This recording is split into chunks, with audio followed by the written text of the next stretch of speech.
ଧ୍ୟାନ ଓ ପ୍ରାର୍ଥନା ଫେବୃଆରୀ 17, 1914। हे प्रभु, କି ତୀବ୍ର ଆବେଗ ସହ ମୋର ଅଭିପ୍ସା ତୋ ଆଡ଼କୁ ଉଠି ଚାଲିଛି।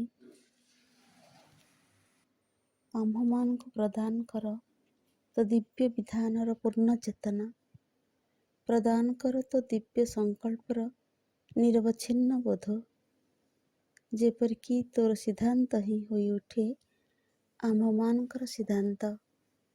ଆମ୍ଭମାନଙ୍କର ଜୀବନ ଯେପରି କେବଳ ତୋରି ସେବାରେ ହିଁ ନିବେଦିତ ହୁଏ ଏବଂ ତାହା ଯେପରି ହୋଇଉଠେ ତୋ ପ୍ରେରଣାର ଯଥାସମ୍ଭବ ପରିପୂର୍ଣ୍ଣ ଅଭିବ୍ୟକ୍ତି। ହେ ଭଗବାନ, ସକଳ ଅନ୍ଧକାର, ସକଳ ଅନ୍ଧତା ଦୂର କର। ପ୍ରତ୍ୟେକ ଯେପରି ଲାଭ କରନ୍ତି ତୋର ପ୍ରଶାନ୍ତ ନିଃସଂଶୟତା, ଯାହାର ଉତ୍ସ ହେଲା ତୋର ଦିବ୍ୟ Jyoti Prakash.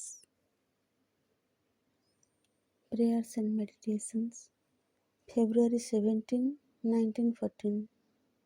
O Lord, how ardently my aspiration rises to Thee.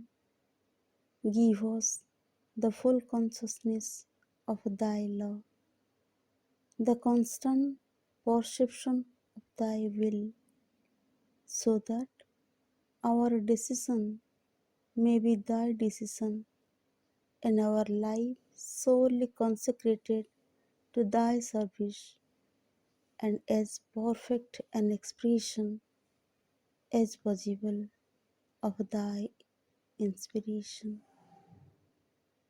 O Lord, dispel all darkness, all blindness.